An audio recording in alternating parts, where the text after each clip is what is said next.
nama saya Ira. Profesi saya sejauh ini saya bekerja sebagai marketing. Sudah dari 2010 saya bekerja sebagai marketing. Halo, perkenalkan nama saya Afif. Profesi saya sebagai konten kreator di Jagatland Group. Perkenalkan, nama saya Ahmad Zakiuddin. Tempat kelahiran saya di Sumeneb, tepatnya tanggal 21 Juli 1995. Dan untuk saat ini profesi saya adalah seorang karyawan swasta di salah satu perusahaan di Malang, yaitu perusahaan properti yang nama perusahaannya PT Jagat Karya Utama, yang biasa dikenal dengan Jagatland Group.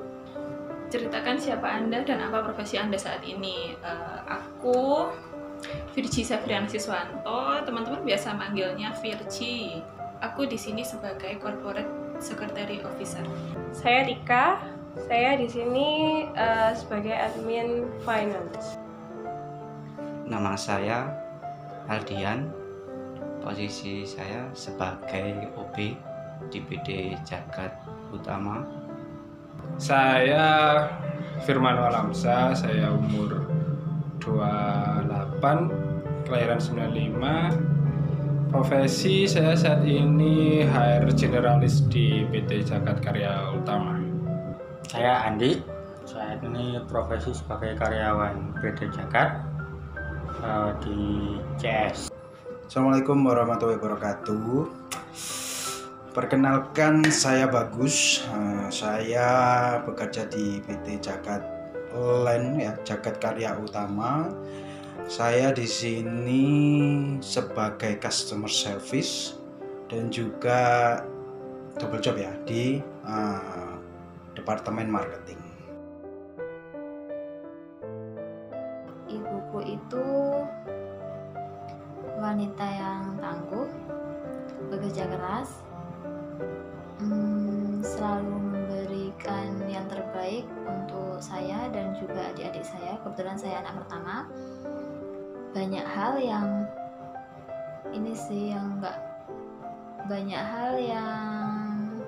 bisa dicontoh dari ibu saya.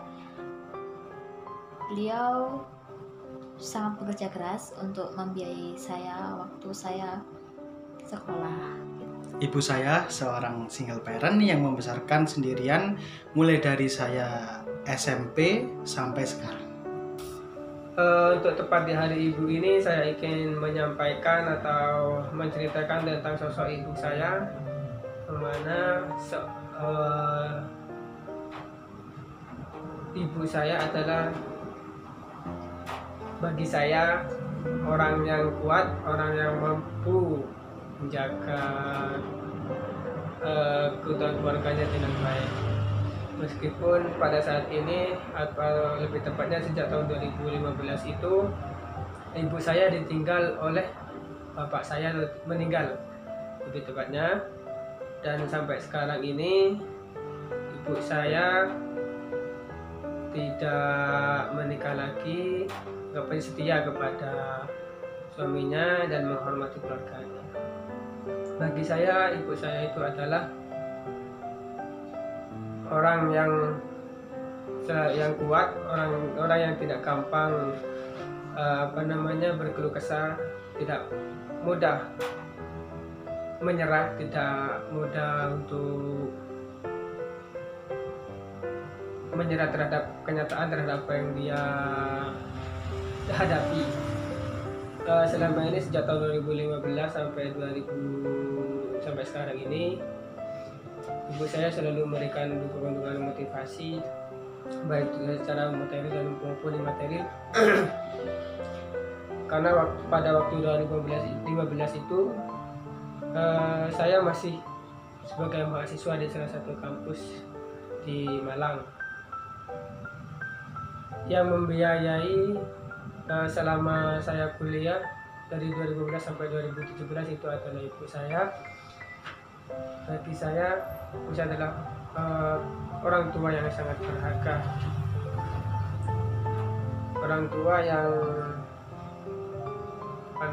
tetap memberikan dukungan positif dan semangat, dan memberikan biaya yang meskipun dia tidak mampu tapi dia tetap selalu berusaha bagaimanapun caranya agar anaknya itu bisa lebih baik hidupnya ke depannya.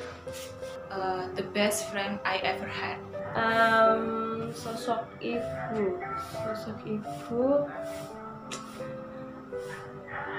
sebenarnya kalau ngomongin sosok ibu ya, itu dia tipikal orang yang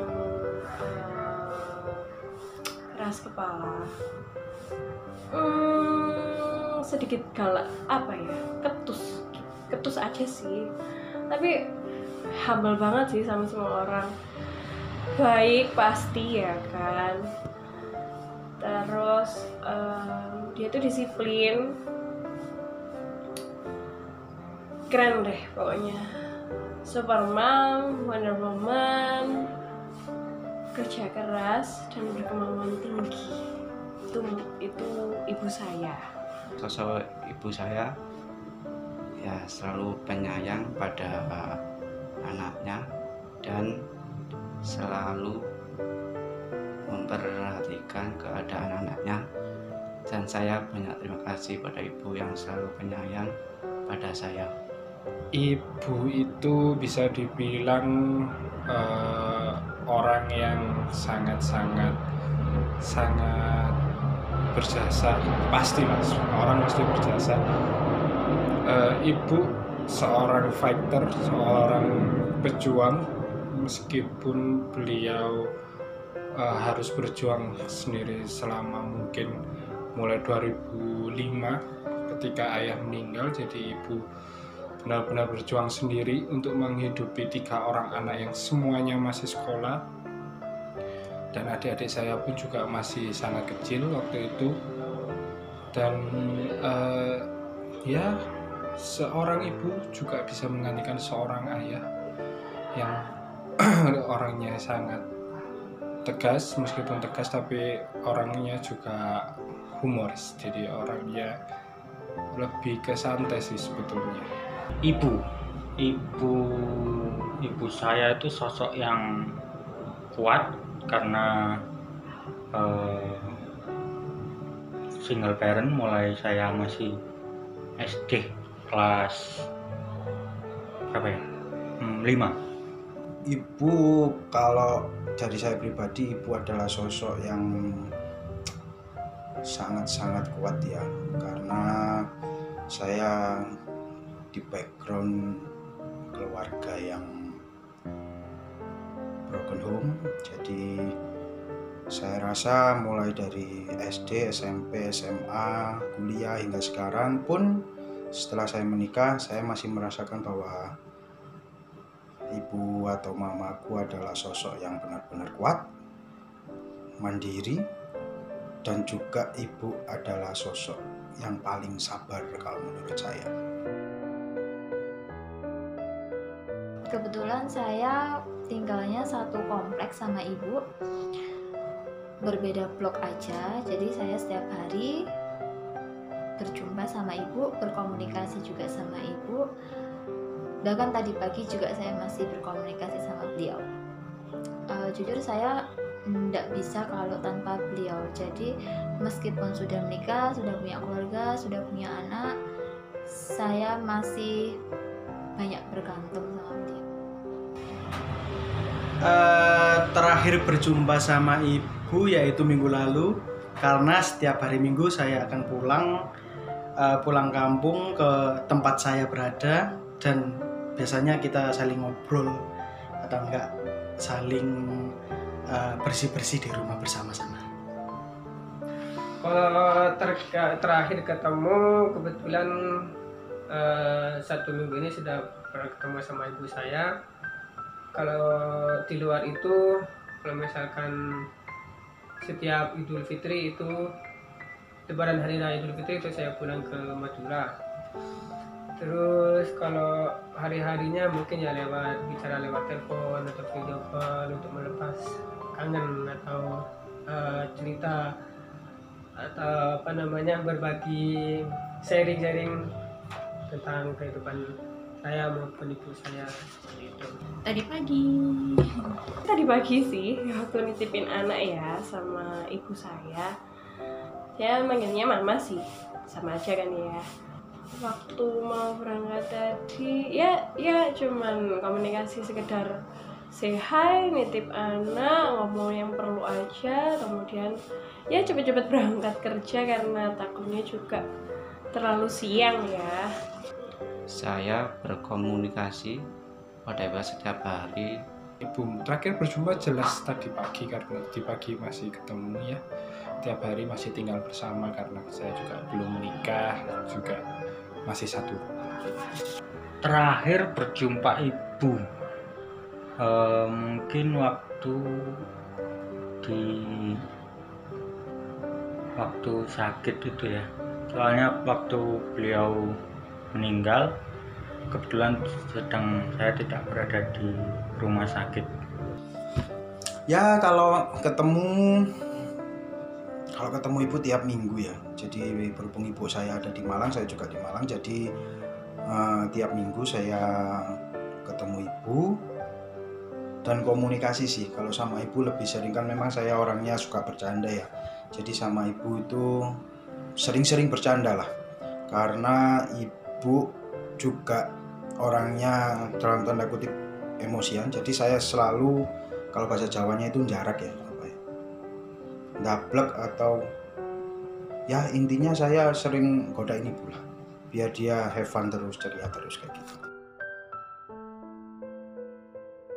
Jadi sedih ya kalau lihat ini. Momen yang paling saya ingat itu waktu saya SMP itu waktu ada mata pelajaran ini, waktu ada mata pelajaran kesenian. Nah itu sama gurunya disuruh bawa alat musik apa aja yang dipunya di rumah. Nah kebetulan saya bukan orang seni, keluarga saya juga bukan orang-orang yang suka dalam seni. Jadi waktu itu di rumah tidak ada, atau saya dan keluarga tidak punya apapun tentang alat musik. Nah waktu itu ibu saya kan kerja. Waktu itu ibu saya dan waktu itu kebetulan kita belum ada handphone, belum ada alat komunikasi. Biasanya ibu saya itu jam 4 udah pulang, tapi itu sampai jam 6 belum pulang. Saya nungguin di depan gang rumah, kok ibu nggak pulang-pulang gitu. Bahkan punya kepikiran buat nyusul gitu, buat nyusul ibu. Ternyata ibu pulang itu sekitar jam 6. Saya tungguin di depan gang. Ternyata ibu itu pulang malam buat beliin aku piano kecil gitu, buat alat musik yang mau saya pakai buat besok di sekolah. Momen yang paling saya ingat bersama ibu adalah ketika wisuda kuliah saya, kuliah S1 tepatnya di Malang. Pada waktu itu pertama kali saya memeluk ibu di saat dewasa gitu. Kalau masa kecil kan sering, tapi saat dewasa jarang banget. Dan saat itulah pertama kali saya memeluk ibu. Rasanya mantap. Senyaman itu ternyata. Kalau momen yang paling saya ingat dengan ibu saya adalah waktu saya masih kecil itu, kalau nggak salah waktu masih TK, itu saya jatuh di masjid, di tangga masjid. Saat itu di dahi saya ini luka dan darahnya darahnya mengalir terus deras. Nah di saat itu ibu saya langsung lari menghampiri saya, langsung menggendong saya dan membawanya pulang. Nah itu momen yang paling saya ingat sampai sekarang. Betapa sayangnya orang tua kepada anaknya. Momen-momen yang selalu mengapresiasi dalam hal kecil. Misalnya kalau dulu satu hari full sholatnya 1 hari 5 kali, atau pas waktu Ramadan 30 hari full puasa gitu kan. beliau selalu mengapresiasi dalam bentuk nanti kalau lebaran boleh minta apapun. Kemudian selalu mengapresiasi hal-hal kecil seperti kalau misalnya jemput aku sekolah, kemudian aku cerita tadi ujiannya hasilnya gini, tadi lomba hasilnya begini gitu, terus ibu selalu bilang oke, mau makan apa gitu, jadi langsung diajak makan di luar. Momen, kalau diomongin momen paling ingat berkesan bersama ibu itu sebenarnya banyak banget. Cuman yang mungkin masih terbaru dan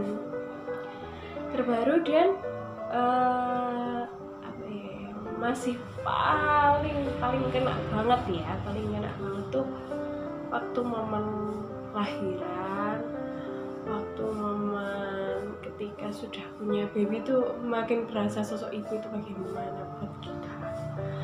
Karena mungkin dari momen itu saya juga merasakan pengorbanan seorang ibu ya, untuk pertama kalinya untuk melahirkan kita ke dunia. Jadi dari momen itu sebenarnya sudah banyak momen sebelumnya, cuman yang paling berkesan di situ sih, mulai dari situ. Momen saya yang saya ingat pada ibu saya yaitu mengantarkan saya pada saat sekolah dasar dan selalu menemani dan mengantarkan ke sekolah. Setiap momen dengan ibu menurut saya selalu spesial karena bisa dibilang saya ini anak yang sangat-sangat bergantung pada ibu, karena meskipun dulu masih ada ayah tapi tetap saya ke ibu larinya. Setiap momen apapun lah, semua saya menghargai momen tersebut, meskipun hanya sekedar bercanda di rumah, bercanda di dapur, di ruang tamu dengan ibu, itu sangat-sangat berkesan untuk saya, karena ya gitulah, ibu segalanya untuk saya.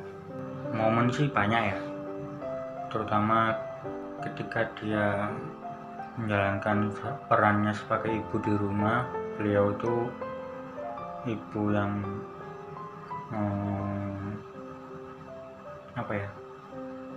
karakternya dalam mendidik anak-anaknya itu bisa membuat saya jadi seperti ini.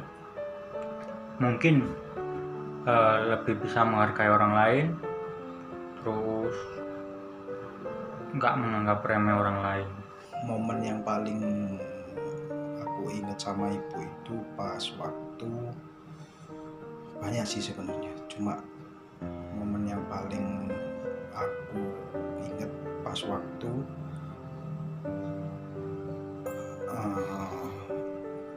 masalah keluarga yang udah pertengkaran hebat sama ayah sama ibu. Dia di situ tetap tegar meskipun ya saya rasa juga sakit hati ataupun ada problem-problem pribadi yang mungkin dipendam sama ibu. Dia di sana merasa bahwa ini baik-baik aja, meskipun kalau menurut saya itu benar-benar sakit hati banget ya kalau menurut saya ya.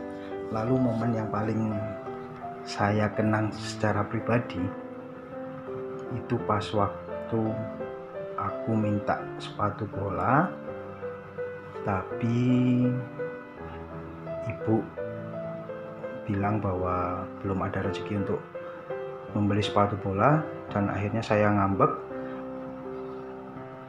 Pas waktu itu ibu akhirnya menjual barang rongsokan,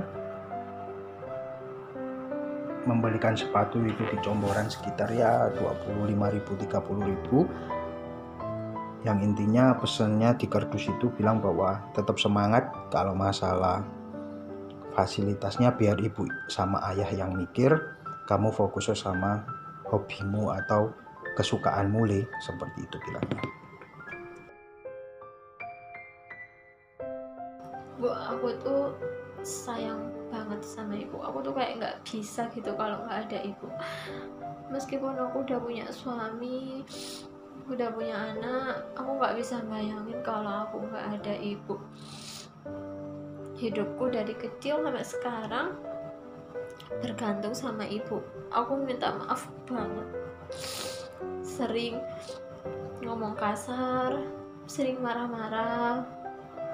Kadang kalau ibu terlalu manjain anakku, itu aku rasanya pengen marah. Kenapa kok anakku dimanjain gitu, kayak apa ya, jadi anakku jadi manja gitu kan. Aku pengen marah, tapi kok ibu didiknya gini ke anakku, padahal dulu ke aku enggak. Maaf banget kalau aku sering marah-marah sama ibu, sering kasar, sering pernah ngomong kasar kayak gitu. Tapi jujur yang paling dalam, aku nggak bisa kalau nggak ada ibu. Semoga ibu selalu panjang umur, selalu diberikan kesehatan, bisa terus membimbing aku, membimbing adik-adikku kayak gitu. Pokoknya aku sayang banget sama ibu. Saat ibu ada di depanku, mungkin aku akan ngomong sama ibu kalau terima kasih ibu, selama ini udah menjaga, memberi, terus mengasihi sampai aku sebesar ini. Terima kasih. Ternyata hidup dewasa seru banget. Terima kasih ibu. Terima kasih.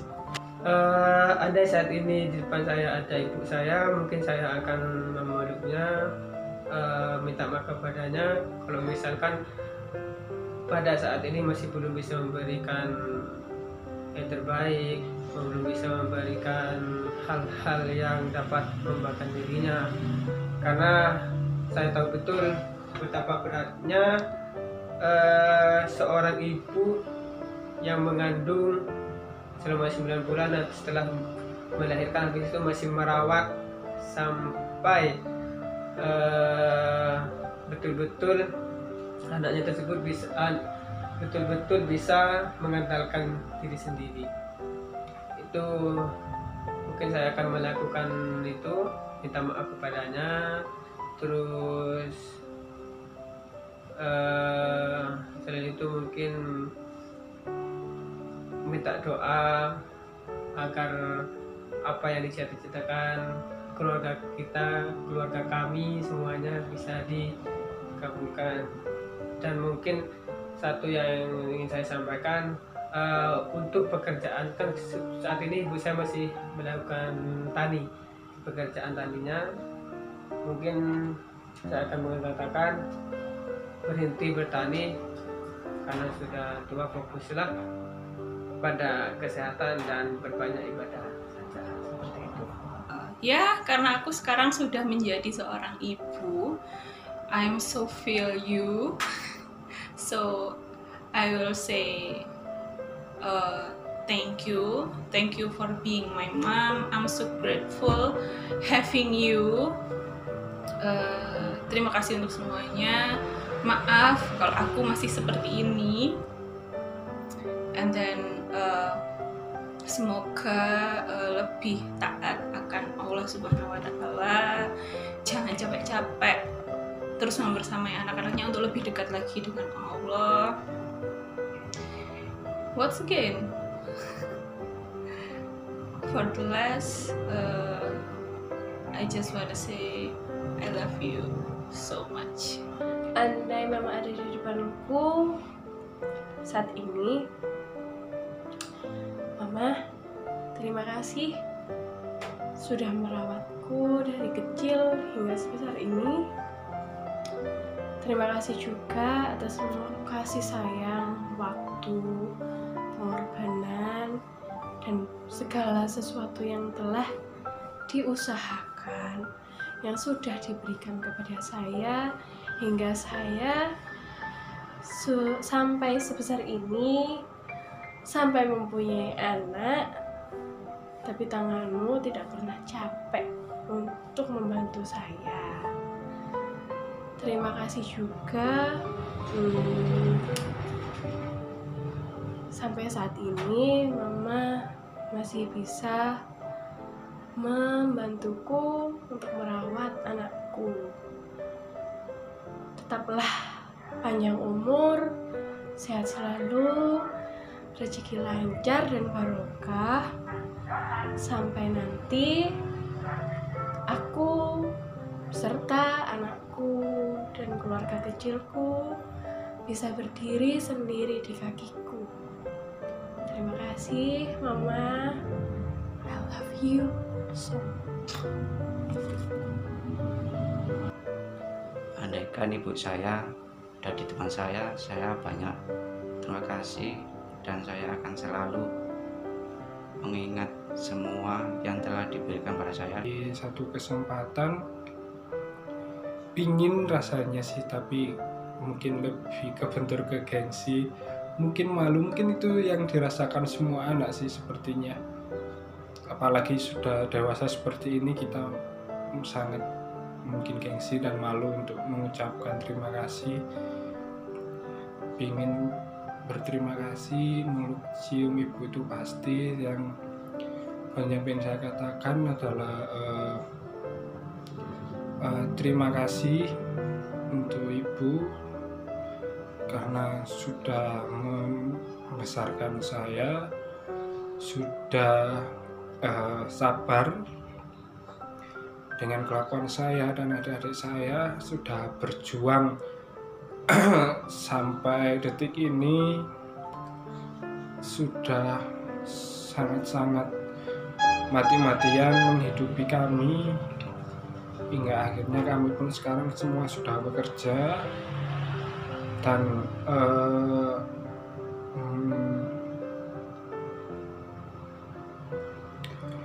mohon maaf kalau misalkan sampai detik ini, sampai umur yang segini ini masih belum bisa membahagiakan ibu, masih belum bisa jadi orang yang sesuai dengan keinginan ibu mungkin. Nah, yang jelas entah sampai kapanpun saya akan berusaha menyenangkan ibu, entah itu mulai hal yang kecil maupun yang besar. Nggak pengen melakukan apa-apa, pengen meluk, pengen ngomong, pengen nangis, pengen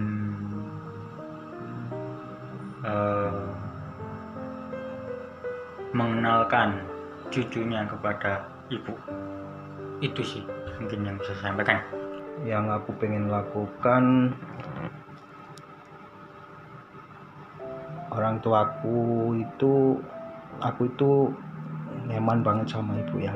Jadi aku itu sayang banget sama ibu sama ya. Tapi aku pengen beliau itu sekarang sudahlah, jangan berhenti. Intinya jangan bekerja terus. Maksudku apapun rezekinya dari anakmu ini, dari kakak, itu dimanfaatkan baik-baik.